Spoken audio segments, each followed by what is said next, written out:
Se essa história te prendeu até aqui, é porque ela merece ser ouvida até o fim. Então já aproveita agora, se inscreve no canal, deixa o seu like e ativa o sininho para não perder nenhuma história como essa. E me conta aqui nos comentários, você está assistindo de qual cidade? Tem promessa que a vida desfaz sem pedir licença.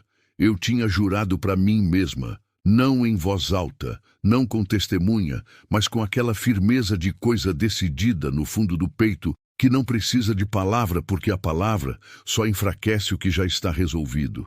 Tinha jurado que não voltava para a casa da minha mãe, não porque eu a odiava, não porque tinha acontecido alguma coisa de dramático, dessas brigas de família que viram novela e que o povo de fora acha que é exagero, mas que quem vive sabe que não é. Não foi assim. Foi silêncio. Minha mãe era mulher de silêncio, do tipo que cala onde deveria falar e fala onde deveria calar, que guarda segredo com aquela facilidade de quem foi ensinada desde cedo que sentimento é fraqueza e fraqueza não se mostra. Cresci naquela casa, aprendendo a ler o que não era dito, a entender o humor dela pelo jeito que ela mexia a colher no café, pelo jeito que fechava a janela à tarde, pela ausência de abraço que nunca virou presença por mais que eu esperasse. Fui embora com 18 anos, casei com o Walmir aos 22, tive o Caio aos 24 e a Letícia aos 27. Voltei à casa da minha mãe no máximo umas 6 vezes em 22 anos, sempre com desculpa de distância, ou de trabalho, ou de criança pequena. Desculpa que eu mesma sabia que era desculpa, mas que ela nunca contestou, porque contestar era tipo de coisa que ela não fazia. A última vez que vi minha mãe foi no velório dela, 3 anos atrás. Ela morreu sozinha naquela casa, do jeito que viveu, sem avisar, sem pedir nada, sem dar trabalho a ninguém. Vizinha foi ver porque a luz não tinha acendido de noite e achou ela na cama, como se tivesse dormido e resolvido não acordar mais. No velório, eu fiquei de pé, perto do caixão, olhando para o rosto dela e tentando sentir alguma coisa que soubesse nomear. Senti, mas era misturado. Era aquela mistura de dor e alívio, e culpa por sentir alívio, e saudade de coisa que nunca tivemos, que é a pior saudade, porque não tem memória boa para segurar. Só tem o vazio do que poderia ter sido, e não foi. Não voltei na casa depois do velório. Deixei a chave com a vizinha, Dona Corina, pedi que avisasse se precisasse de alguma coisa e fui embora de volta para a Feira de Santana, onde eu e o Walmir morávamos. A casa ficou lá, esperando do jeito que casa abandonada espera, que não é espera de coisa viva, mas que às vezes parece. E aí o Walmir morreu. Infarto, março do ano passado. 51 anos, sem aviso e sem despedida, do jeito brutal e súbito que a morte às vezes tem, quando resolve que chega sem cerimônia. E eu fiquei com o Caio de 19 anos e a Letícia de 16, um aluguel que não conseguia mais pagar sozinha. Um emprego de meio período que não cobria metade do que precisava cobrir.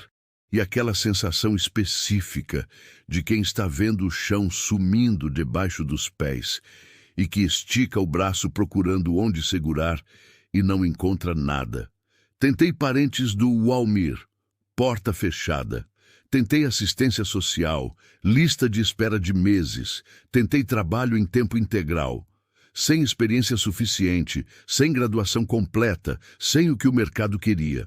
Fui tentando e as portas foram fechando uma por uma, com aquela sequência cansativa de não que deixa a gente com aquele peso específico de quem está sendo derrotado pela burocracia do mundo, que é derrota diferente de qualquer outra, porque não tem rosto, não tem culpado, é só o sistema sendo o que é. E então me lembrei da casa da minha mãe, que estava lá, vazia, minha, por herança que nunca quis receber, mas que era minha assim mesmo. Peguei o ônibus de Feira de Santana, a Formosa do Rio Preto, com o Caio e a Letícia, numa terça-feira de tarde.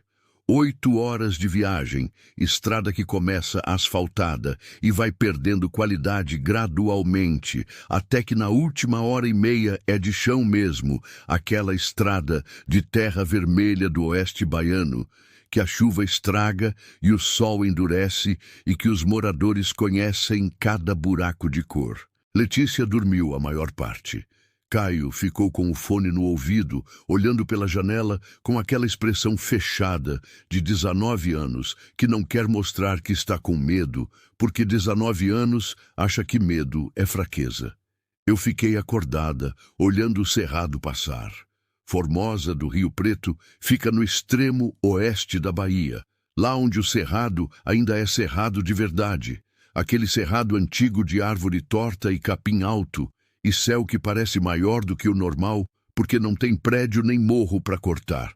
É região de fazenda grande, de soja agora, mas antes de gado, de gente espaçada que conhece o vizinho pelo nome, mas que o vizinho pode ser a 5 quilômetros de distância. A casa da minha mãe não era na cidade, não. Era num lugarejo chamado Água Viva, a 12 quilômetros do centro de Formosa, que não é cidade grande também. Estrada de chão desde a BR, aquele tipo de lugar que aparece no mapa, mas que quem não conhece passa e não vê.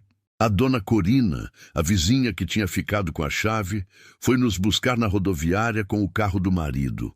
Mulher de uns 70 anos, miúda, com aquele jeito do interior de não fazer rodeio. Marlene, ela disse quando me viu, você está igual à sua mãe. Não soube se era elogio. No caminho ela foi falando das coisas do lugarejo, de quem tinha nascido, de quem tinha morrido, de quem tinha ido embora. Aquele boletim oral que cidadezinha pequena tem e que substitui jornal e fofoca e memória coletiva ao mesmo tempo. Sobre a casa ela não falou nada. Só quando estávamos chegando, quando a estrada de chão virou em direção ao sítio e a luz dos faróis pegou no portão de madeira lá na frente, ela disse uma coisa que pareceu encaixada no meio de outro assunto, mas que eu percebi que não era. A sua mãe era mulher fechada, Marlene, ela disse, mas não era má. Estranhei a frase, estranhei o momento, mas chegamos e eu não perguntei mais nada. Desci do carro e fui até o portão. A luz dos faróis do carro da dona Corina pegava no portão pela frente e o que eu vi me parou por um segundo. O portão estava torto, não torto de coisa quebrada recentemente. Torto de coisa que vai cedendo devagar, que a madeira vai apodrecendo no ponto onde encosta no chão, que a dobradiça vai enferrujando até que o peso não aguenta mais e a estrutura inteira pende de um lado. Esse tipo de torto que leva tempo, que não aconteceu da noite para o dia. Mas eu lembrava desse portão de pé, firme, da última vez que vim, 3 anos. Em 3 anos, portão de madeira boa não cede assim. Empurrei. Abriu com um gemido comprido de madeira e ferrugem que foi se perdendo no silêncio da noite ao redor. O mato estava alto. Alto demais. Não o mato de quintal que não foi roçado por um mês. Não aquele capim crescido que dá trabalho, mas que se resolve. Era mato de anos. Mato com arbusto estabelecido no meio do que tinha sido caminho, com galho de árvore jovem que tinha brotado onde não devia, com aquela vegetação que volta quando o homem para de disputar espaço com ela. Mas a dona Corina tinha dito que a casa estava bem. Tinha dito isso na rodoviária, quando perguntei como estava. Disse que estava bem, que ela dava uma olhada de vez em quando, que não tinha problema nenhum. Aquele quintal não era quintal de quem dava olhada de vez em quando. Caio ficou do meu lado com a mochila no ombro, olhando. Mãe, ele disse. Eu sei, eu disse. Letícia ficou atrás de mim, colada, aquele jeito de 16 anos de fingir que não está com medo, ficando perto de adulto. Fomos até a porta da casa. Dona Corina tinha me dado a chave na rodoviária. Aquela chave velha de ferro que minha mãe sempre usou, pesada, do tipo que não se faz mais. Abri a porta. O cheiro foi a primeira coisa. Cheiro de casa fechada, de ar parado, de poeira que assentou em tudo. Aquele cheiro específico de ausência, de lugar que não tem respiração humana faz tempo, que é diferente de qualquer outro cheiro porque é a ausência de cheiro de vida. Acendi a luz. Uma das lâmpadas do corredor funcionou. A outra estourou quando acendi, aquele espocar pequeno de filamento que chegou no limite. A meia luz que sobrou iluminava o corredor de madeira escura, as paredes com aquela tinta verde desbotada que minha mãe tinha colocado nos anos 90 e nunca renovado. O chão de tábua que eu conhecia cada ranger de cor. Entrei. Os meninos entraram atrás. Fui até a sala. Olhei em volta. E foi ali, na sala da casa da minha mãe, que eu não entrava fazia 3 anos, que senti pela primeira vez aquela coisa que não tem nome certo, mas que o corpo reconhece antes da cabeça. Alguma coisa estava errada. Não errado de casa abandonada, errado de outra coisa. O sofá estava como eu lembrava. O mesmo sofá de veludo verde gasto que ela tinha desde antes de eu nascer e que nunca teve coragem de jogar fora. A mesinha de centro estava no lugar. O aparelho de som velho, o quadro de Nossa Senhora da Conceição na parede, a estante de madeira com as bibelôs de porcelana que ela colecionava. Tudo onde devia estar, exceto um detalhe: o copo. Em cima da mesinha de centro, no centro exato, havia um copo de vidro, com água. Água limpa, transparente, sem aquela película de poeira que superfície de objeto em casa fechada há anos acumula. Água de hoje, ou de ontem. Fiquei olhando para aquele copo por um tempo que o Caio deve ter achado estranho porque ele chegou do meu lado. "O que foi, mãe?" "Nada", eu disse. "Vai escolher o quarto de vocês. Vou ver a cozinha." Ele foi. Eu fiquei. Olhei para o copo mais um tempo. Depois peguei meu celular, liguei para Dona Corina. Ela atendeu no segundo toque. "Dona Corina", eu disse. "Quando foi a última vez que a senhora entrou na casa?" Uma pausa pequenininha. "Faz uns 15 dias", ela disse. "Para ver se estava tudo bem. A senhora deixou alguma coisa na mesinha da sala?" Outra pausa, menor dessa vez. "Não me lembro de ter deixado nada", ela disse. "Tem um copo com água", eu disse. Silêncio. Um silêncio que durou 1 segundo mais do que deveria. "Não fui eu não, Marlene", ela disse. "Mas às vezes o telhado da sala goteja quando chove. Pode ser que tenha enchido de chuva." "Pode ser", eu disse. Desliguei. Fui até a mesinha. Peguei o copo. A água estava limpa. Sem gosto de chuva, sem cheiro de ferrugem de telhado. Água de torneira filtrada ou de galão. Despejei na janela. Fui até a cozinha. Verifiquei a torneira, fechada, sem gotejamento. Verifiquei o galão de água que ficava no suporte perto do fogão, vazio. Fui para o quarto onde ia dormir, me preparei para a noite, ajudei a Letícia a arrumar a cama dela. Falei com o Caio, que disse que estava bem, com um tom de voz que disse que não estava completamente. Apaguei as luzes, deitei. O silêncio da casa era diferente do silêncio de apartamento, diferente do silêncio de cidade. Era o silêncio de lugar distante de tudo, onde o que existe ao redor é cerrado e estrada de chão e noite de interior sem luz de poste. Aquele silêncio que tem profundidade. Fiquei olhando o teto escuro do quarto que tinha sido da minha mãe. O mesmo teto que ela olhou por décadas. E pensei no copo, na água limpa, no silêncio que durou tempo demais na voz da Dona Corina. E em algum lugar, entre o pensamento e o sono, quando a cabeça ainda está consciente, mas o corpo já foi, ouvi passos, leves, no corredor. Abri os olhos no escuro, fiquei parada, ouvindo. O silêncio tinha voltado, mas era um silêncio diferente de antes. Era o silêncio de depois de barulho, que é mais pesado que o silêncio de antes, que carrega o rastro do que acabou de acontecer. Me sentei na cama. Fiquei assim, sentada no escuro, ouvindo a casa respirar ao redor de mim. E entendi que aquela casa que eu tinha deixado por 3 anos, que eu tinha imaginado vazia e quieta e parada no tempo esperando minha decisão, não estava vazia. Nunca tinha estado. Fim do capítulo 1. O capítulo 2 traz a investigação da casa, os sinais que vão se acumulando e o primeiro confronto com algo que Marlene não estava preparada para encontrar. Continue 12:45. Capítulo 2. O que a casa não esqueceu. De manhã, eu quase me convenci de que tinha sido sonho. É o que a gente faz quando a noite traz coisa que a cabeça não quer carregar para dentro do dia.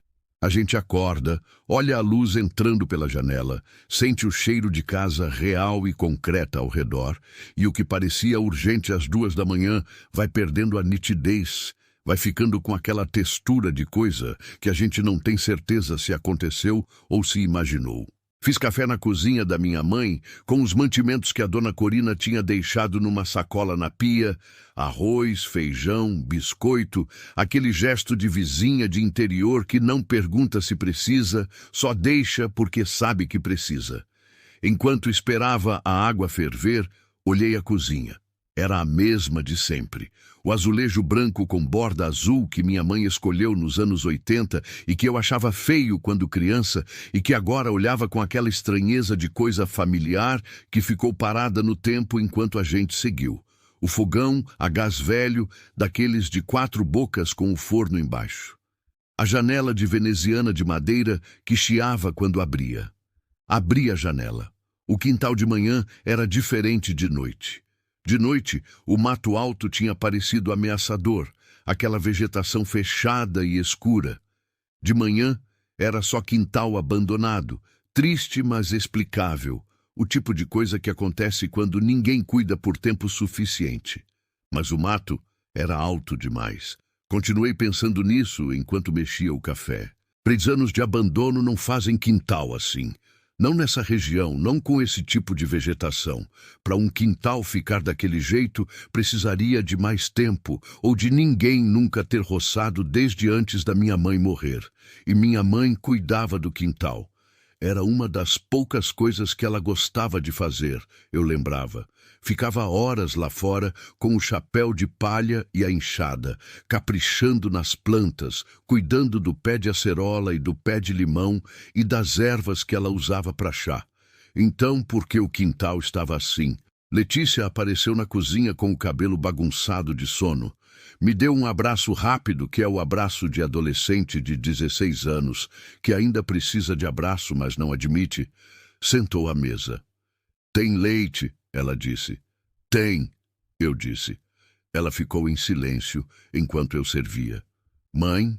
ela disse depois de um momento. Essa casa é esquisita." Olhei para ela. "Como assim?" Ela ficou com o copo de leite nas 2 mãos. Aquele jeito dela de pensar antes de falar que eu sempre achei que puxou do pai. "Não sei", ela disse. "É só uma sensação de que tem coisa fora do lugar." Eu não disse nada, mas guardei. Depois que os 2 tomaram café e o Caio saiu para explorar o quintal com aquela energia de 19 anos que encontra tarefa onde adulto vê problema, eu comecei a examinar a casa. Não de jeito dramático, não procurando coisa específica. Fui de cômodo em cômodo, do jeito que mulher que chegou em casa nova faz, abrindo o armário, verificando o que presta e o que não presta, avaliando o que precisa de conserto, o que precisa de limpeza, o que precisa ser jogado. Quarto da minha mãe. A cama estava feita, lençol dobrado com aquele cuidado que ela tinha, os cantos encaixados, o travesseiro centralizado. 3 anos de casa fechada e o lençol estava sem aquela camada de poeira que tudo acumula quando ninguém usa. Abri o armário. As roupas dela estavam lá, penduradas e dobradas. Passei a mão numa blusa, sem poeira. Fechei o armário. Fui para o banheiro. A barra de sabão no saboneteiro estava parcialmente usada. Não era sabão de 3 anos atrás. Sabão assim teria ressecado, rachado, ficado com aquela aparência de coisa que o tempo transformou em outra coisa. Era sabão relativamente recente. Fui para o quartinho do fundo. Minha mãe chamava de quartinho de guardar. Era onde ficavam as coisas sem lugar certo. O que sobrava de cada canto da casa ia parar ali. Caixas, ferramentas velhas, roupas de cama extra, aquele acúmulo que toda casa tem, mas que a maioria esconde em galpão ou sótão, e que a casa da minha mãe não tinha onde esconder. Então ficava ali, naquele quartinho de porta que não fechava direito e que ela tampava com um prego e arame. O prego e o arame estavam intactos, mas quando abri, a primeira coisa que vi foi a caixa. No centro do quartinho, no meio do chão, uma caixa de papelão, nova, daquelas de supermercado, resistente, fechada com fita adesiva larga. Nova demais para estar na casa da minha mãe que morreu 3 anos atrás. Fiquei parada olhando para a caixa. Era de tamanho médio, do tipo que cabe mantimento ou roupa dobrada, ou qualquer coisa que precise de espaço, mas não de muito. Não tinha escrita na parte de fora. Me abaixei. Passei a mão na fita adesiva. A cola ainda estava boa, não tinha ressecado aquela fita recente. Me levantei. Saí do quartinho sem abrir a caixa. Não sei por que não abri. Não foi medo exatamente. Foi aquela hesitação que a gente sente quando está prestes a cruzar uma linha que sabe que não tem volta. Quando o que não se sabe ainda está protegendo de alguma forma que o que se vai saber vai desfazer. Fui até a sala. Sentei no sofá de veludo verde gasto da minha mãe. Fiquei ali um tempo olhando para o quadro de Nossa Senhora da Conceição na parede, aquele quadro que ela tinha desde que eu era menina, que tinha acompanhado todas as mudanças da sala, enquanto a sala foi mudando ao redor dele sem que ele mudasse. Minha mãe rezava para esse quadro todo dia, de joelho à noite, com aquela seriedade que ela punha em tudo que fazia.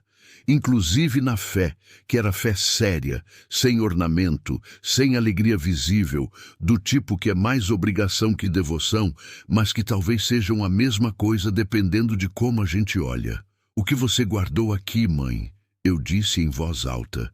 O silêncio da casa me respondeu do jeito que silêncio responde, com mais silêncio. Naquela noite, o Caio fez arroz e feijão, porque é o que ele sabe fazer. E o que nós 3 sabemos comer sem reclamar. Aquela comida de sobrevivência que não tem pretensão, mas que quando a gente tem fome é a melhor do mundo. Jantamos os 3 à mesa da cozinha. Ninguém falou muito.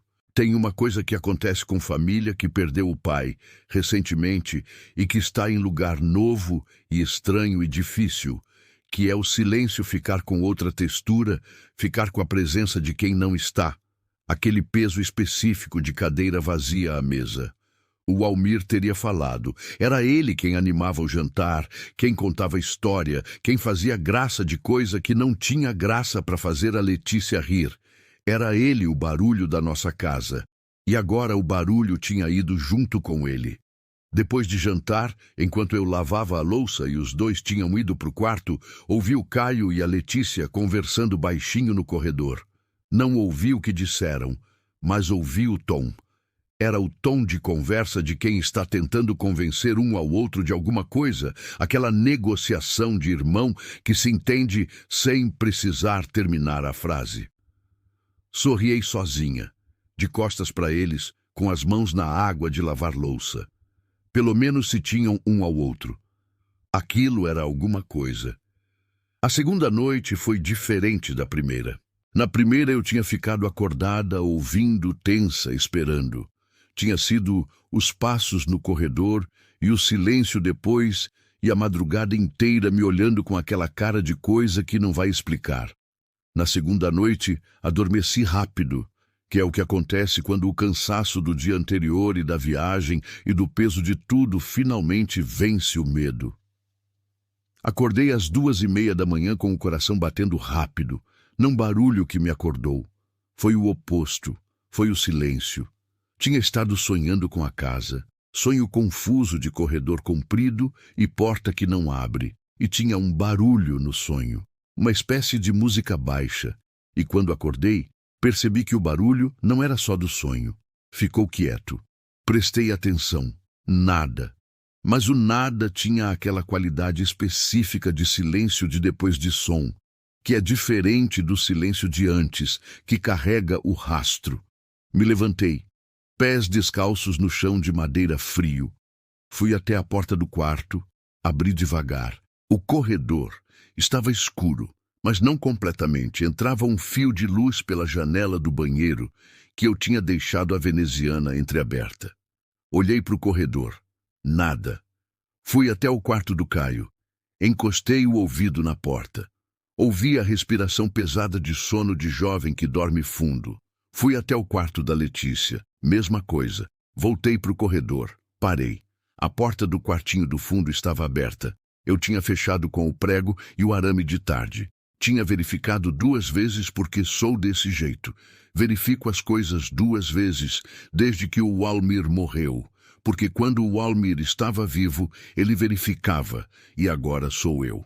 Estava aberta. Não de par em par, encostada.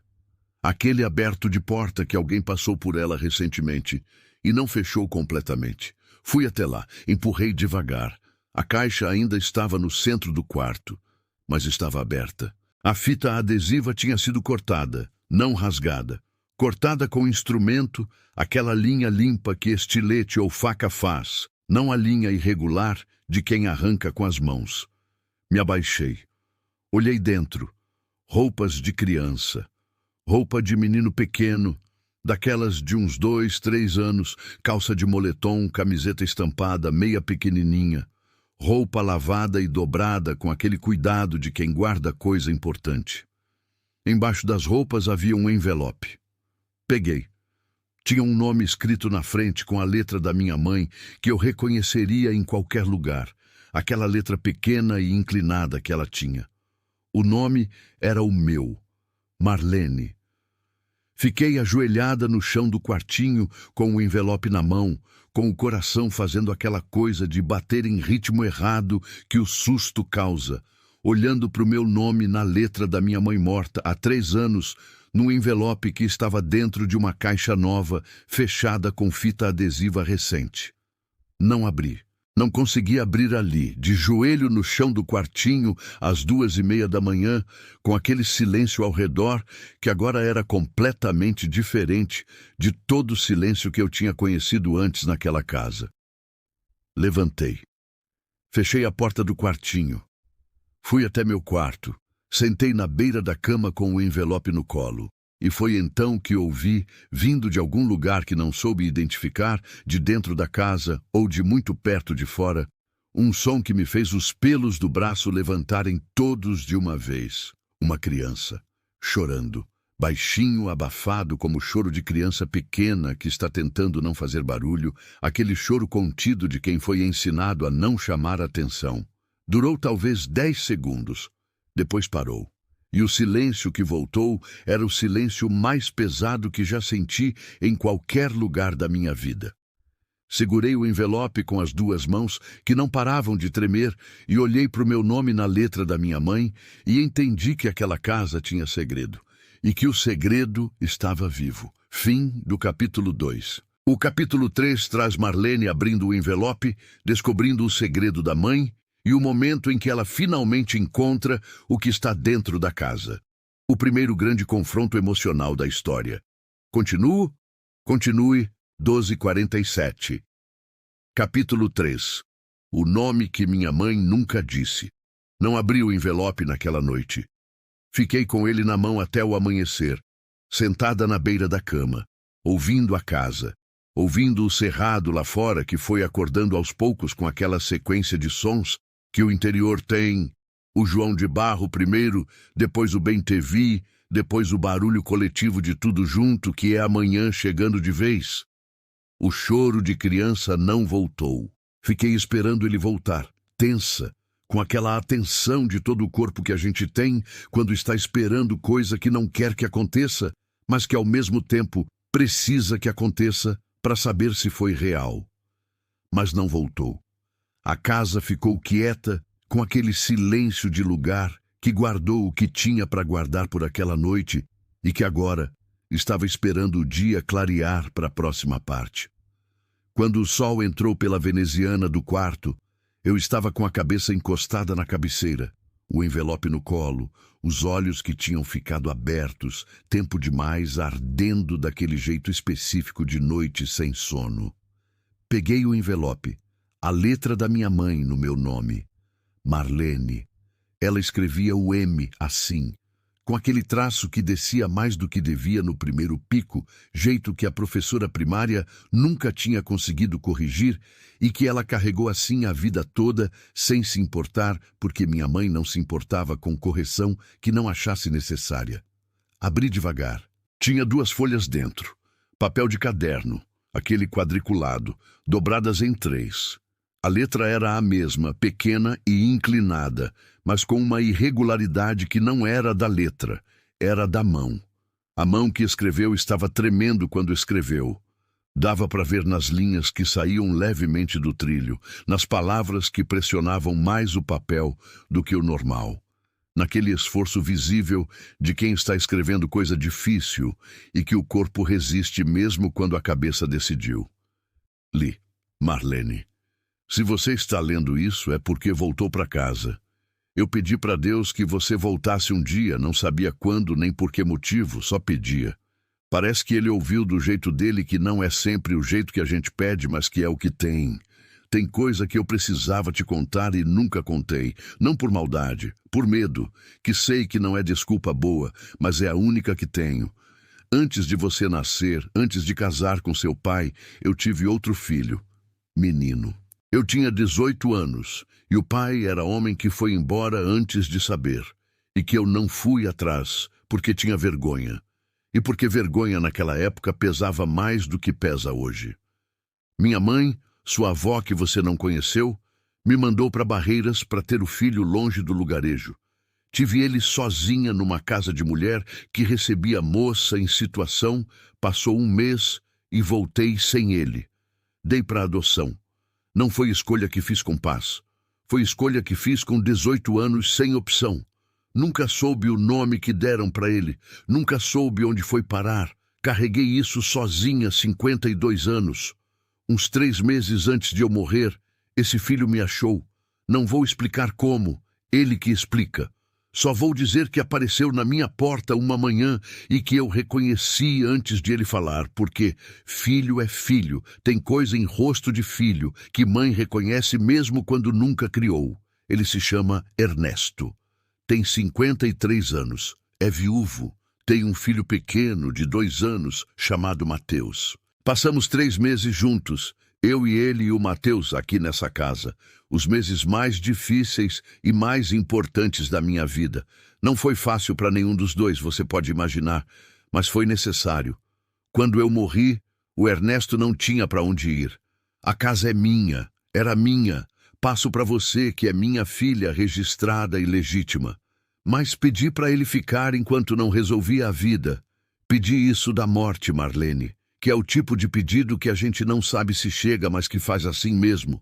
Ele está na casa. Não sei se ainda está quando você ler isso, mas se os sinais estão lá, o copo de água, as roupas sem poeira, a caixa do quartinho, então ele está.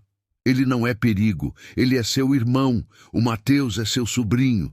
Me perdoa por ter guardado tanto tempo. Me perdoa por não ter sabido ser diferente do que fui. Me perdoa se puder. Sua mãe, Isabel. Dobrei o papel. Fiquei com ele dobrado na mão por um tempo que não soube contar, olhando a parede do quarto que tinha sido da minha mãe, aquela parede de tinta verde desbotada que ela nunca renovava. Não chorei de imediato.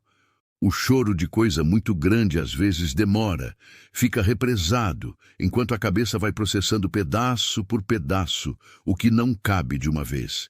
E só quando a cabeça entendeu o suficiente é que a água vem.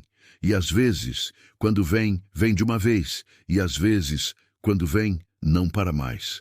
Vim de uma vez. Chorei com o papel dobrado na mão e a outra mão na boca para não fazer barulho e acordar os meninos. Aquele choro contido de adulto que aprendeu que tem choro que precisa ser feito sem testemunha, que é mais honesto sem olho olhando. Chorei pela minha mãe que carregou isso 52 anos.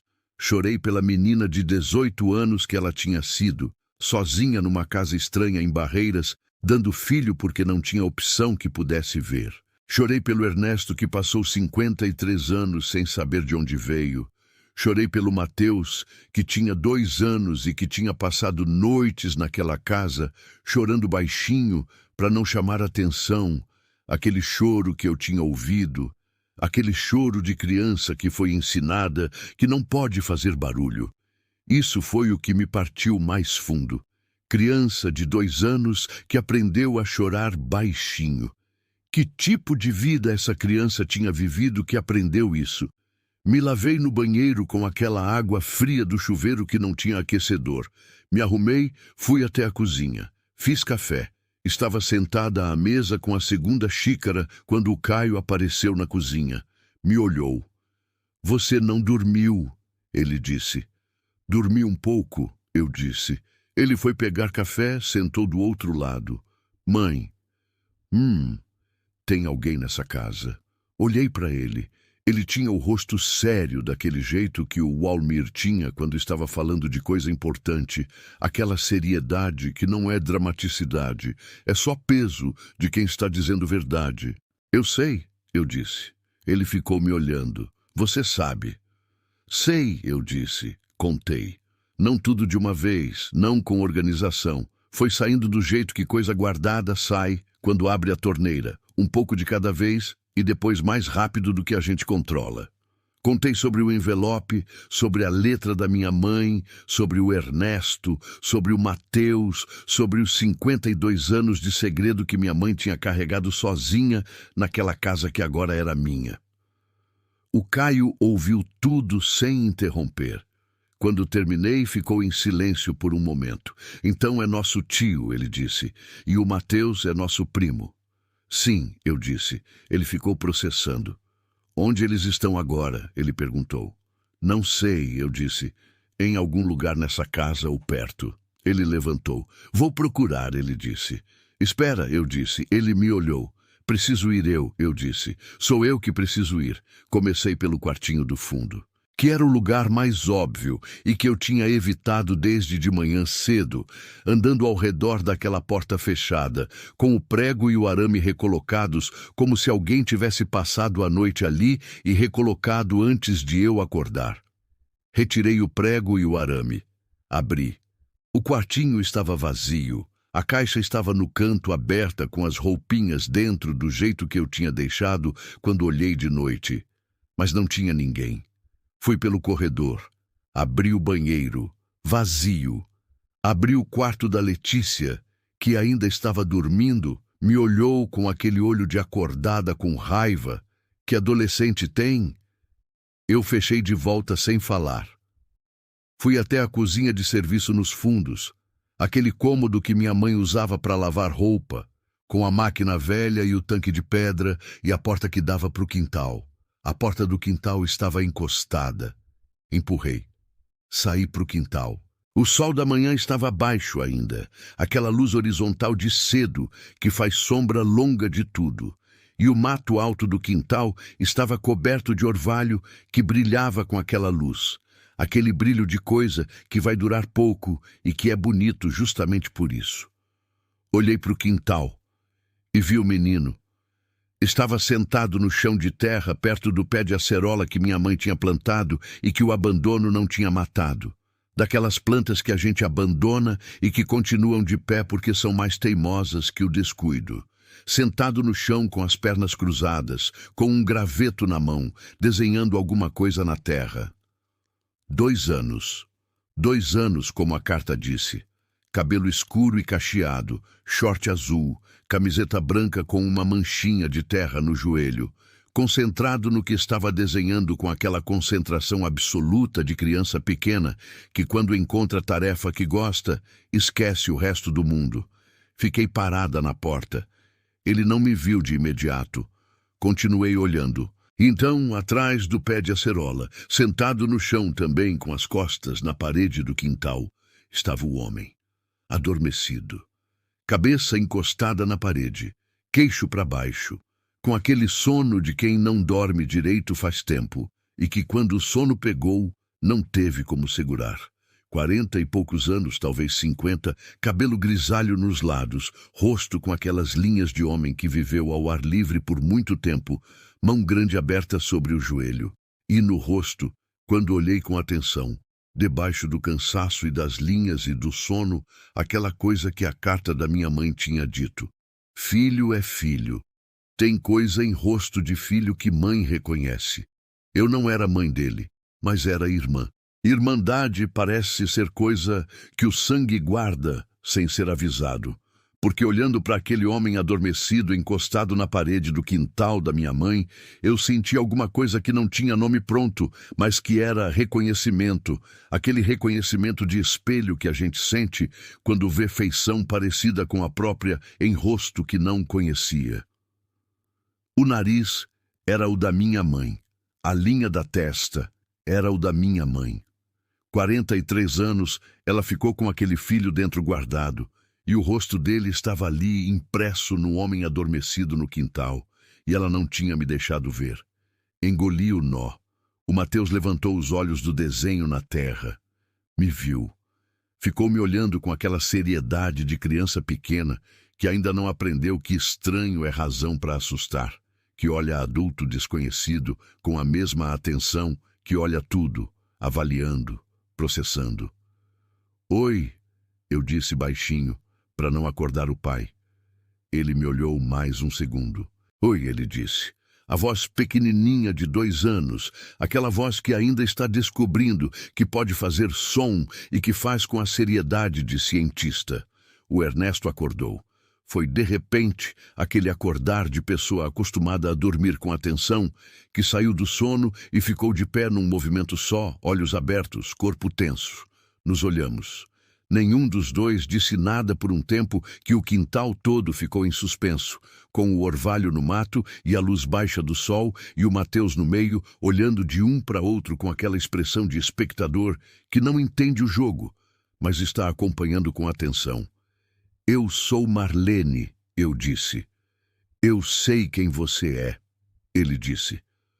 A voz saiu rouca de sono, grossa, com aquele sotaque do interior que é parecido com o meu, mas não é igual, que é da mesma origem, mas de caminho diferente. Você leu a carta? Ele disse. Li, eu disse. Ele olhou para o Mateus. Olhou para mim. Eu vou embora, ele disse. Não era minha intenção ficar depois que você chegasse. Só precisava de mais alguns dias para organizar e ia sair. Para onde? Eu disse. Ele ficou em silêncio. Aquele silêncio de homem que não tem resposta para a pergunta e que não vai inventar uma porque inventar não é o jeito dele. Não sei ainda, ele disse por fim. Olhei para o Mateus que tinha voltado para o desenho na terra. Aquela concentração de novo, alheio ou fingindo ser alheio com aquela inteligência de criança que às vezes entende mais do que deixa ver. Quanto tempo você está aqui? Eu disse. Na casa. Desde antes da sua mãe morrer, ele disse. Os últimos 3 meses com ela. Depois continuei porque ela pediu e porque não tinha para onde ir e porque o Mateus estava começando a ficar estável aqui e mudar criança pequena quando ela está estabilizando é coisa que eu não queria fazer se não precisasse. Como foi, eu disse, os 3 meses com ela? Ele ficou olhando para mim. Difícil, ele disse, e necessário, que é como as coisas mais importantes são. Aquilo soou tão minha mãe que eu quase sorri. Me abaixei no chão do quintal, na altura do Mateus. Ele levantou os olhos do desenho. O que você está desenhando? Eu perguntei. Ele olhou para o desenho na terra, aquele traço de graveto que não tinha forma definida ainda, mas que ele sabia o que era. Uma casa, ele disse com aquela seriedade de 2 anos. Olhei para o Ernesto. Ele me olhava com aquela expressão de homem que está esperando coisa que não sabe se vai acontecer, mas que gostaria que acontecesse e que aprendeu a não esperar muito para não se machucar quando não acontece. Entra, eu disse. Os 2. Ele ficou parado. Entra para tomar café, eu disse, e a gente conversa. O Mateus já tinha se levantado e estava na minha frente com o graveto ainda na mão, olhando para a porta da cozinha com aquela antecipação de criança que ouviu café e associou com coisa boa. O Ernesto demorou mais um segundo. Depois foi. Sentamos à mesa da cozinha da minha mãe, eu e o Ernesto. com o Mateus no colo dele e o café entre nós e o sol da manhã entrando pela veneziana de madeira que chiava. Foram horas de conversa. Não foi conversa fácil, não foi conversa arrumada, foi aquele tipo de troca de informação que dois estranhos que não são estranhos fazem quando estão montando juntos um quebra-cabeça de peças que cada um tem metade. Ele contou de uma vida de adotado que não foi ruim, mas que teve sempre aquele vazio específico de quem não sabe de onde veio, que é buraco diferente de qualquer outro porque fica no lugar da origem, que é onde a gente ancora a identidade.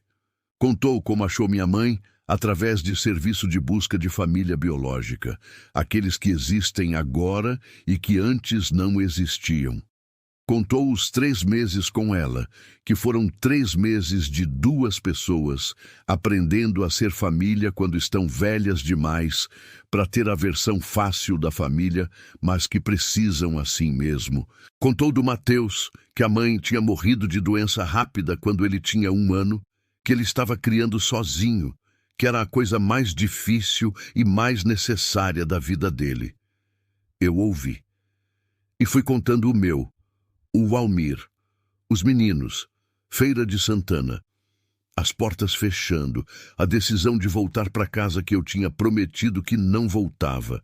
No final de tudo, quando o café tinha acabado, fazia tempo e o Mateus tinha adormecido no colo do pai com aquela facilidade de criança que se sente segura, o Ernesto me olhou. "O que você vai fazer?" ele disse. Olhei para ele. Olhei para o Mateus dormindo. Olhei pela janela da cozinha para o quintal com o mato alto e o pé de acerola teimoso e a luz do sol que tinha subido e estava agora daquele jeito de metade da manhã, que não é mais cedo e ainda não é tarde. "Essa casa é grande o suficiente", eu disse.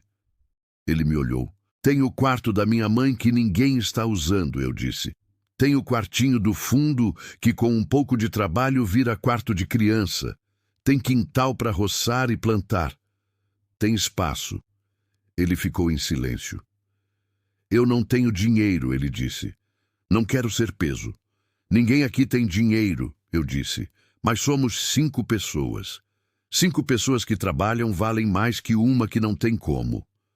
Ele ficou olhando para mim com aquela expressão que eu ia aprendendo a ler como a expressão dele, quando estava com emoção que não sabia como mostrar. "Por que você está fazendo isso?" ele disse. "Porque minha mãe passou 52 anos guardando você", eu disse. "E eu não vou ficar nem 52 minutos fingindo que você não existe." Aquilo saiu mais duro do que eu queria, mas era verdade. E verdade, às vezes, soa dura mesmo que não tenha dureza na intenção. O Ernesto baixou os olhos para o Mateus adormecido. Viu os ombros dele subirem e descerem uma vez, aquele movimento de respiração funda de quem está segurando alguma coisa. "Obrigado", ele disse, baixinho. "Para mim, ou para o Mateus, ou para minha mãe morta, ou para os 3 ao mesmo tempo." O Caio apareceu na porta da cozinha, olhou para o Ernesto, olhou para o Mateus, me olhou. "Então é verdade", ele disse. "É", eu disse. Ele ficou olhando para o Ernesto por um segundo com aquela avaliação de 19 anos que não tem filtro ainda. Aquele olhar direto que adulto aprende a disfarçar e jovem ainda não. Depois foi até o fogão. "Tem mais café", ele disse. "Ou eu faço." "Faz", eu disse. Ele pegou a garrafa, foi até o fogão. E naquela cozinha de tinta velha e veneziana que chiava, com o sol da manhã entrando de lado, e o cerrado lá fora fazendo o barulho de cerrado que faz, a família foi acontecendo do jeito que família às vezes acontece. Sem aviso, sem planejamento, só porque as pessoas que precisavam se encontrar finalmente se encontraram no lugar certo. Fim do capítulo 3. O capítulo 4 é o confronto final e o desfecho. O verdadeiro perigo aparece. Marlene precisa tomar a decisão mais difícil. E a história fecha com a mensagem humana que merece. Continue 12:50, capítulo 4. O que ficou e o que foi embora. A semana que se seguiu foi de trabalho. Não o trabalho leve de quem está acomodando, o trabalho pesado de quem está reconstruindo. Roçamos o quintal em 2 dias, eu e o Caio e o Ernesto, com as ferramentas enferrujadas que estavam no paiol e que depois de limpas voltaram a prestar porque ferramenta boa não estraga, só enferruja. E ferrugem se resolve com vinagre e esforço, que é como se resolvem a maioria das coisas que parecem perdidas, mas não estão. O Ernesto sabia trabalhar. Era o tipo de homem que olha para a tarefa e vai sem reclamação, sem discussão, com aquela eficiência de quem aprendeu cedo que trabalho não se questiona, se faz. Descobri que tinha trabalhado a vida toda em construção civil, que sabia de tudo um pouco, marcenaria, alvenaria, encanamento básico, elétrica simples, coisas que naquela casa velha precisavam de atenção urgente. A torneira da cozinha que pingava parou de pingar na terça. A veneziana do quarto que não fechava direito fechou na quarta. A lâmpada do corredor que tinha estourado na noite que chegamos foi trocada na quinta. E quando acendeu, o corredor inteiro ficou mais largo de alguma forma que não era física, mas que a gente sente. Aquela diferença que luz faz em lugar que estava escuro demais. O Mateus foi o que mudou a casa mais rápido.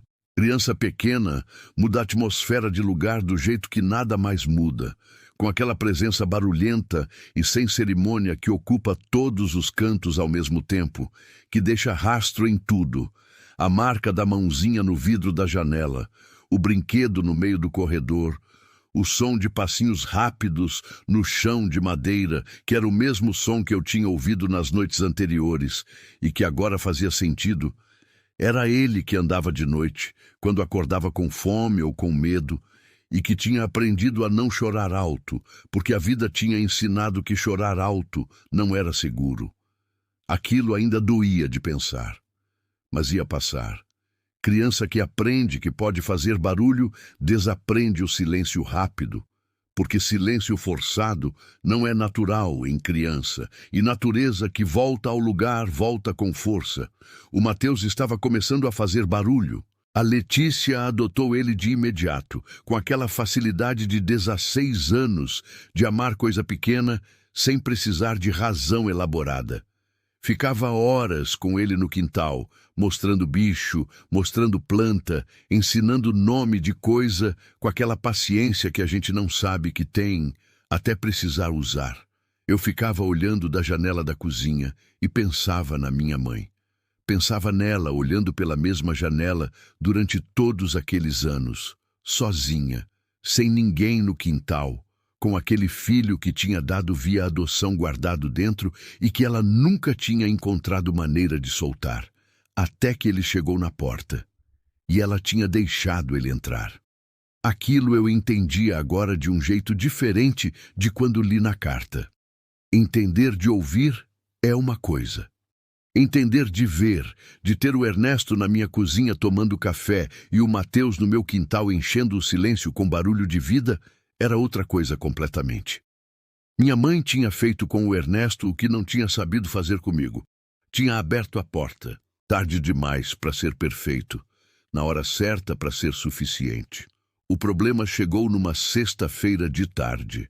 Eu estava na cozinha fazendo o almoço quando ouvi o carro na estrada.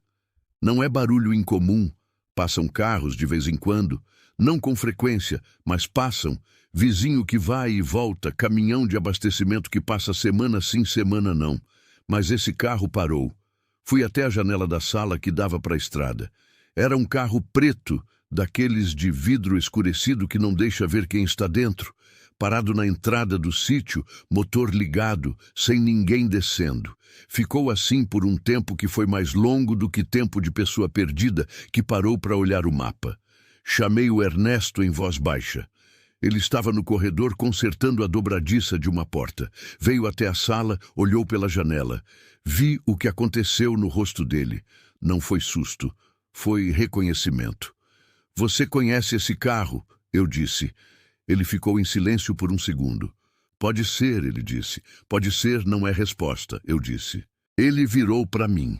Os olhos eram sérios, do jeito que os olhos da minha mãe ficavam sérios quando estava prestes a dizer coisa que custava. Quando a mãe do Mateus morreu, ele disse, deixou dívida. Família dela era de gente complicada. Irmão dela achava que eu devia alguma coisa, não sei bem o quê. A lógica dele nunca foi lógica que eu conseguisse seguir. Fui saindo dos lugares que ele sabia onde eu estava. Vim para cá porque aqui ele não sabia. Até agora, eu disse. Ele não respondeu, mas o silêncio respondeu. O carro lá fora continuava parado. Caio, eu chamei. Ele veio da cozinha. Pega a Letícia e o Mateus e vai para o quarto do fundo. Fecha a porta. Não sai enquanto eu não chamar. Mãe, ele disse. Caio. Ele olhou para mim, olhou para o carro lá fora, olhou para o Ernesto. Vai, o Ernesto disse. O Caio foi. Ficamos eu e o Ernesto na sala, olhando pela janela para o carro que não se movia. Como é ele? Eu perguntei. Homem difícil, o Ernesto disse. Não é violento de natureza, é do tipo que intimida, que usa pressão, que faz a pessoa se sentir pequena até ela fazer o que ele quer. Você deve alguma coisa a ele de verdade. Não, ele disse. Nunca devi. Ele acredita que deve, mas é crença dele, não realidade. Tem documento, tem papel, tem alguma coisa. Nenhuma dívida registrada em lugar nenhum, ele disse. É dívida moral que ele inventou, que eu levei a irmã dele para o interior e que ela morreu longe da família e que eu tenho que pagar isso de alguma forma. Dívida moral não se cobra de porta de estranho, eu disse. Ele me olhou. Esse tipo de homem cobra do jeito que pode, ele disse. O carro desligou o motor. A porta abriu. O homem que desceu era mais ou menos da minha idade, 40 e tantos, com aquele jeito de quem se cuida mais do que o necessário. Roupa boa demais para a estrada de chão, sapato que não era sapato de quem pisava em terra vermelha com frequência. O rosto era fechado, não de raiva exatamente, de determinação, aquela determinação de quem chegou com o script pronto e que não está interessado em conversa que saia do script. Veio até o portão. Bateu com o nó do dedo na madeira velha do portão, aquela batida de quem não está pedindo, está anunciando. Fui eu que abri, não o Ernesto. Abri eu. O homem me olhou com aquela avaliação rápida de quem está descartando o que não é o que procura e procurando o que é. Estou procurando Ernesto, ele disse. Ernesto quem? Eu disse. Ele me olhou de novo. Marlene, eu disse. Esse é meu nome. Essa é minha casa. Herdei da minha mãe. E o senhor está na porta da minha casa sem ser convidado. Ele abriu a boca e fechou. Não estava esperando essa abordagem. Estava esperando hesitação. Estava esperando o recuo que pessoa que está escondendo alguém faz quando confrontada de frente, aquele recuo que entrega antes de qualquer palavra. Não dei. Quem é o senhor? Eu disse. Rodolfo, ele disse. Rodrigues, sou cunhado do Ernesto. Ex-cunhado, veio uma voz atrás de mim. O Ernesto tinha vindo. Ficou ao meu lado, não na minha frente, do lado, aquele posicionamento que diz, estou aqui, mas ela é quem decide. Os dois homens se olharam. Aquele olhar de conhecidos que não são amigos, que têm história juntos que não foi boa e que o tempo não melhorou.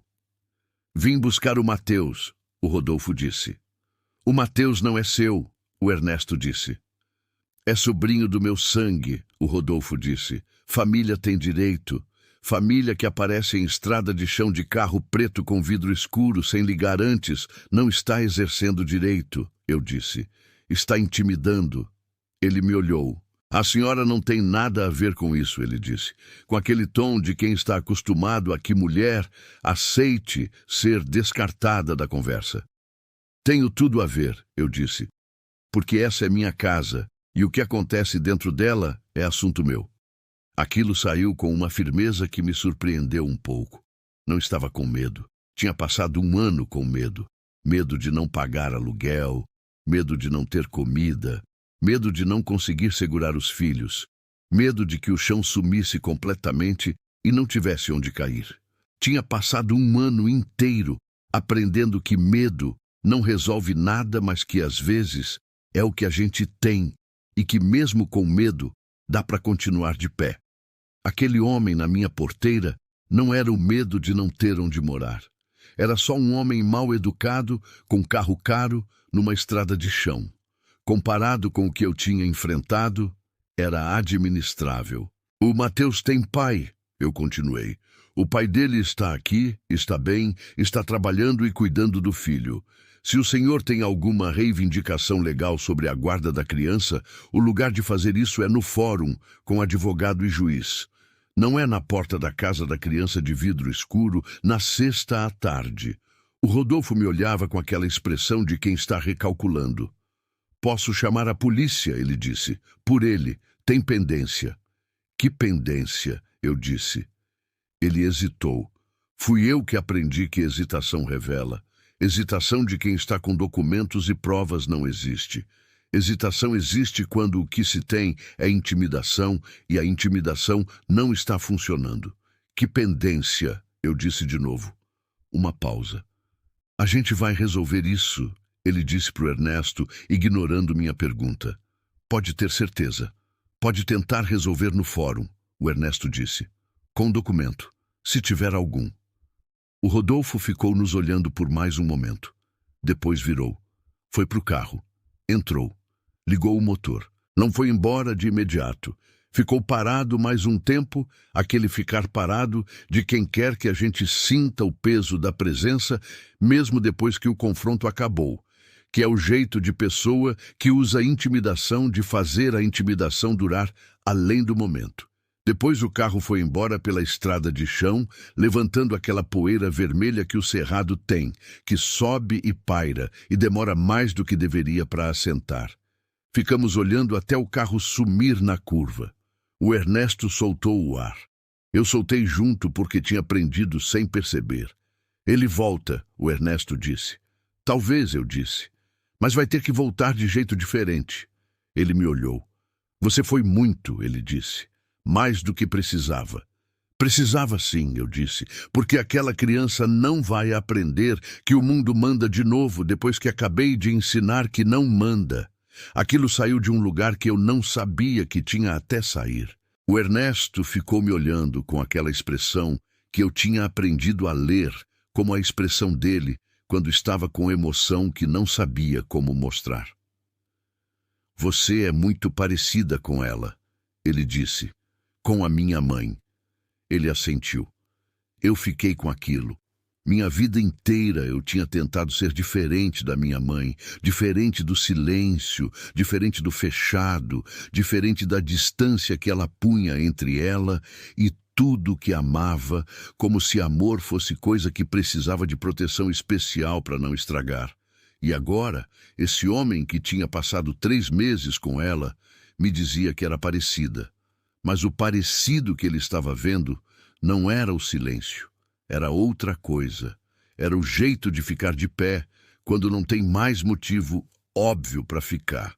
O jeito de abrir porta quando seria mais fácil não abrir. O jeito de olhar para o que precisava ser feito e ir, sem rodeio, sem cerimônia, sem esperar que o mundo perguntasse se estava pronta. Minha mãe tinha feito isso com o Ernesto. Tinha aberto a porta para filho que tinha dado via adoção há 52 anos e que apareceu na porta velho, cansado, com um neto no colo, sem saber se ia ser recebido. Tinha aberto. E eu tinha feito o mesmo. Talvez parecida não fosse palavra ruim depois de tudo. O Rodolfo não voltou naquela semana. Liguei na segunda-feira seguinte para o único advogado que eu conhecia, que era primo do Valmir, que trabalhava em Barreiras, e que me devia uma gentileza de quando o Valmir estava vivo e que eu nunca tinha cobrado porque nunca tinha precisado. Precisei. Contei a situação. Ele ouviu, fez as perguntas certas, ficou em silêncio pelos momentos certos. No final, disse que sem dívida registrada, o Rodolfo não tinha base legal para nada, que guarda do Mateus era do pai e que nenhum tio tem direito automático de guarda contra pai vivo e presente, que se tentasse alguma coisa ia ser derrubado rápido. Não vou cobrar agora, ele disse. Quando puder, você paga. Se não puder, a gente vê. Pago. Eu disse. Pode ter certeza. Desliguei. Fui até o quintal. O Mateus estava com a Letícia debaixo do pé de acerola. Ela segurando um galho baixo para ele alcançar as acerolas maduras que eram ácidas demais para qualquer adulto querer, mas que ele comia com aquele prazer específico de criança, que ainda não aprendeu que ácido demais deveria ser desagradável. O Ernesto estava consertando o galinheiro vazio que minha mãe tinha deixado de usar nos últimos anos e que com um pouco de trabalho voltaria a prestar, porque a estrutura era boa, era de madeira dura que não apodrecia fácil. Ia ter galinha logo. Galinha dá ovo, e ovo resolve muita refeição quando o dinheiro está curto, que era ensinamento da minha avó que eu tinha herdado, sem saber que ia precisar tão concretamente. O Caio estava cavando o canteiro novo, que ia virar horta, aquele trabalho de picareta em terra seca, que exige o corpo todo, e que o Caio estava fazendo sem reclamar, com aquela seriedade de quem encontrou tarefa que combina com o momento que está vivendo. Fiquei parada na porta dos fundos olhando aquela cena. Meus filhos, meu irmão, meu sobrinho, a casa da minha mãe que eu tinha jurado que não voltava. Pensei em como a vida constrói as coisas de um jeito que a gente nunca planejaria se tivesse que planejar. Que parece descuido, mas que quando olha de trás, tem uma lógica que não é lógica de cabeça, mas é lógica de coisa maior que cabeça, que é a lógica do que precisa acontecer para que as pessoas certas se encontrem no lugar certo. O Almir teria gostado disso. Teria gostado do Ernesto, com quem teria falado de construção por horas. Teria gostado do Mateus, com quem teria brincado no quintal com aquela disposição que ele tinha com criança pequena. Teria gostado desta versão de mim, que estava de pé na porta dos fundos, olhando para isso tudo sem sentir o chão sumindo. Você teria gostado, eu disse para ele em voz alta muito baixo, para ninguém ouvir. O vento passou pelo quintal, sacudiu o pé de acerola. O Mateus gritou de alegria com alguma coisa que a Letícia fez, e o grito de criança atravessou o quintal todo e chegou até mim com aquela qualidade de som que só a alegria de criança tem, que é barulho que limpa o ar. Semanas foram passando. A horta foi crescendo. O galinheiro foi recebendo as primeiras galinhas que compramos de vizinha que vendia. O quarto do fundo virou o quarto do Mateus com um trabalho de fim de semana. Parede pintada de amarelo, que era a tinta que sobrou de outra coisa e que o Ernesto usou porque amarelo era cor de sol e quarto de criança precisava de sol, mesmo quando o sol estava do lado de fora. O Ernesto encontrou trabalho em Formosa, numa empresa de construção que precisava de pedreiro experiente e que, quando viu o que ele sabia fazer, contratou sem discussão, porque gente que sabe trabalhar não sobra em lugar nenhum. O Caio matriculou em curso técnico de agronomia em Formosa, que tinha bolsa, que ele tinha pesquisado sozinho sem me contar até ter a resposta.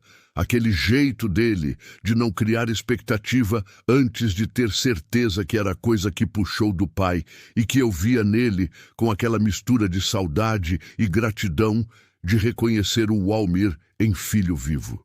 A Letícia foi para a escola municipal do lugarejo, que era escola pequena, mas que tinha professora boa, daquelas que o interior às vezes tem e que a cidade não valoriza, mas que faz diferença real na vida de criança real. Eu comecei a fazer bolo, não para vender de início, só para fazer porque sempre gostei e porque forno de casa antiga de interior guarda calor bem e bolo em forno de lenha fica diferente de qualquer outro bolo. Mas a dona Corina provou e levou para vizinha e vizinha levou para outra. E em 3 semanas eu tinha encomenda toda sexta de gente do lugarejo que queria bolo para fim de semana. Pequeno. Mas era começo honesto feito de coisa que eu sabia fazer com o que eu tinha onde eu estava. Que é o único começo que existe de verdade. Numa noite de outubro, exatamente 1 mês depois que tínhamos chegado, eu estava na varanda depois que todo mundo tinha ido dormir. Hábito que desenvolvi. Ficar na varanda depois que a casa fica quieta, com o cerrado à minha frente, fazendo o barulho de cerrado à noite, que é o barulho de grilo e sapo e vento em folha seca, e que eu estava aprendendo a conhecer do jeito que minha mãe conhecia, que era conhecer de cor, de memória, de identificar cada som no lugar certo. Tinha trazido a carta para a varanda, não para ler de novo. Já sabia de cor. Trouxe só para ter na mão aquele papel dobrado de letra que tremia, aquela última palavra da minha mãe para mim, que chegou 3 anos depois de ela ter ido. Olhei para a carta por um tempo. Você estava com medo, eu disse. Em voz alta, mas baixo, para o cerrado, para a noite, para ela onde quer que estivesse agora. 52 anos você estava com medo e não sabia como não estar. Eu entendo isso agora. Não entendia antes, porque antes eu ficava brava com o medo de você. Ficava brava com o fechado, com a distância, com a ausência. Agora sei que era medo, e que medo não se escolhe, se encontra jeito de viver, apesar. Parei. O grilo cantou. O Ernesto encontrou o jeito que você não encontrou, eu continuei. Apareceu na sua porta e você abriste. Eu fui embora com 18 anos e você não foi atrás, mas quando ele veio você deixou entrar. Não foi perfeito, mas foi o que você soube fazer. E o que você soube fazer foi suficiente para que eu viesse parar aqui quando precisei. Então, de algum jeito funcionou. Do seu jeito torto e difícil, que nunca foi o jeito que eu queria, mas que era o único que você tinha. Dobrei a carta, guardei no bolso. Olhei o cerrado na frente, aquela escuridão de mato e noite que não era ameaçadora, era só cerrado sendo cerrado, que é o que ele é, com ou sem a gente olhando. Obrigada pela casa, eu disse por fim. Que era a última coisa que eu tinha para dizer e que tinha demorado 1 mês para encontrar, porque obrigada para minha mãe nunca tinha sido palavra fácil, mas que agora saía limpa. Levantei, fui para dentro. Na manhã seguinte acordei às 5, do jeito que venho acordando desde que cheguei. Fiz café. Sentei na mesa da cozinha com a primeira xícara, aquela xícara de sozinha antes de todo mundo acordar que é minha, que é o tempo que tenho só meu antes de o dia começar a exigir. Olhei pela janela da cozinha. O quintal tinha sido roçado, a horta estava crescendo, o galinheiro tinha luz. O pé de acerola teimoso estava carregado de fruta avermelhada que o sol da manhã pegava de lado e fazia brilhar. Ouvi o Mateus se mexer no quarto amarelo. Aquele barulhinho de criança que acorda e ainda não decidiu se vai levantar ou ficar mais um pouco, que fica naquele intervalo de quase sono, onde o corpo já está acordado, mas o mundo ainda não foi exigido. Depois os passitos no chão de madeira, rápidos como sempre. A porta da cozinha abriu. Ele apareceu com o cabelo bagunçado de sono e o pijama que a Letícia tinha comprado na cidade, azul com estrelinhas amarelas, arrastando o urso de pelúcia velho que tinha sido do pai quando menino e que tinha chegado na casa junto com eles na mochila, que era a coisa que o Ernesto tinha guardado de tudo que tinha para guardar. Aquele urso surrado que atravessou a vida do pai e estava agora atravessando a do filho. O Mateus me olhou. Tia, ele disse, com aquela voz pequenininha de 2 anos que estava crescendo, ficando menos pequeninha a cada semana, descobrindo que tinha mais sons disponíveis do que sabia. Tia. A primeira vez que ele tinha me chamado assim, eu tinha virado para o outro lado, para ele não ver minha expressão, porque a expressão de adulto que foi chamado de tia pela primeira vez por criança, que não sabia que existia até 1 mês atrás, é a expressão que criança não precisa ver. Oi, meu amor, eu disse. Vai sentar, vou fazer leite. Ele foi até a cadeira de sempre, aquela que a Letícia tinha forrado com um pano dobrado para ficar na altura certa, e subiu com aquela escalada determinada de 2 anos, que sobe em tudo que não deveria escalar e escala assim mesmo, porque altura é desafio, e desafio é o que existe para ser superado. Sentou.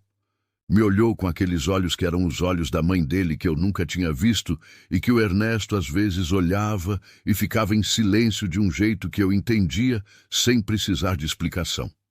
Eu esquentei o leite. Pus na xícara dele com aquela quantidade de açúcar que ele gostava, que era mais do que devia, mas que era a batalha que eu escolhi não travar de manhã cedo. Coloquei na frente dele. Ele pegou com as 2 mãos ao redor da xícara, aquele jeito que todo mundo na minha família tinha de segurar xícara quente, que eu tinha, que a Letícia tinha, que minha mãe tinha, e que eu nunca tinha notado que era jeito de família, até ver naquele menino que tinha chegado de longe e que mesmo assim tinha. Sangue carrega coisa que a gente não sabe que carregou. O Ernesto entrou na cozinha em seguida, de camisa de trabalho já, aquela antecedência dele de ir para a obra, que saía cedo e voltava tarde, e que quando voltava jantava junto com todo mundo, e que aquele jantar junto, tinha virado a âncora do dia, a coisa que organizava as horas ao redor. Me olhou. Bom dia, ele disse. Bom dia, eu disse. Serviu o próprio café, sem precisar que eu indicasse onde estava nada, porque já sabia, já conhecia cada gaveta e cada prateleira daquela cozinha, melhor do que eu, que tinha chegado um mês depois. Sentou do outro lado da mesa. Os 3 ficamos em silêncio por um momento, eu e ele e o Mateus, com as mãos na xícara, com o sol começando a entrar pela veneziana de madeira, que chiava e que o Ernesto tinha dito que ia consertar. Mas que eu pedi para não consertar, porque aquele chiado era o som da manhã da minha mãe e eu queria guardar mais um tempo. O Ernesto me olhou por cima da xícara. Você está bem, ele disse. Não era pergunta. Estou, eu disse. Ele assentiu. Tomamos o café. Lá fora o cerrado estava acordando com aquela sequência que eu estava aprendendo de cor. O Bem-te-vi primeiro, depois o João de Barro, depois o barulho geral que é o dia chegando de vez. A casa da minha mãe, que eu tinha jurado que não voltava, estava acordando ao redor de mim com aquele barulho de lugar habitado, que é o barulho mais diferente que existe do barulho de lugar vazio, que é a diferença entre casa e lar, que não é arquitetura, nem tamanho, nem tempo de existência. É presença. É gente. É o chiado da veneziana e o passito de criança no corredor e o café que esquenta para mais de 2 e a conversa que não precisa de palavra para acontecer, porque às vezes silêncio entre gente que se entende é conversa também, a mais honesta de todas, a que não precisa de tradução. Minha mãe tinha guardado segredo nessa casa 52 anos. Eu tinha aberto o que ela deixou guardado. Não porque fui corajosa, não porque fui sábia, não porque planejei alguma coisa. Porque não tive outra opção senão voltar para o único lugar que sobrou. E o único lugar que sobrou era exatamente o lugar certo. Que é como essas coisas funcionam quando funcionam. Quando a gente para de escolher o que quer e começa a aceitar o que é. Hoje é 1 mês e alguns dias desde que cheguei. Não conto direito mais, que é sinal de que o tempo voltou a ser tempo normal, que é o tempo que passa, sem a gente ficar marcando, porque quando a gente está sobrevivendo, o tempo tem peso diferente, e quando começa a viver de novo, o tempo fica leve outra vez. O bolo de hoje é de milho com coco. Tenho encomenda de 4. O Mateus está no quintal com a Letícia. O Ernesto está na obra. O Caio está na aula. Eu estou na cozinha da minha mãe com a janela aberta e o cheiro de bolo assando no forno de lenha que ela nunca trocou por forno a gás, porque dizia que bolo de forno de lenha tem alma e que bolo sem alma não compensa o trabalho. Ela estava certa. Sobre isso, ela estava completamente certa. Sobre outras coisas ela errou. Errou no silêncio que durou tempo demais. Errou na distância que criou de mim quando eu era menina e precisava de abraço e ela não sabia como dar. Errou em não me contar do Ernesto quando ainda estava viva para contar.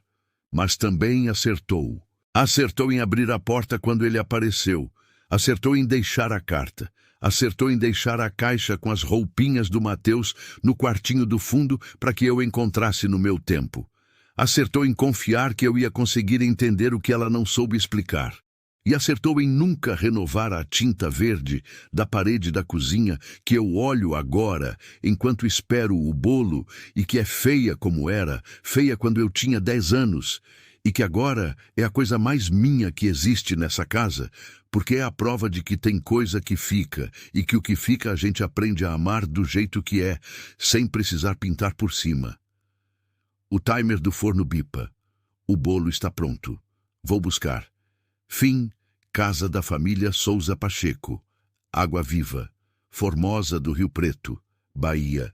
Contado por Marlene Souza Pacheco, que voltou para o lugar que jurou que não voltava e que encontrou lá o que não sabia que estava procurando, que é o que acontece com as melhores descobertas, que chegam quando a gente para de procurar o que quer e abre os olhos para o que está. Outubro.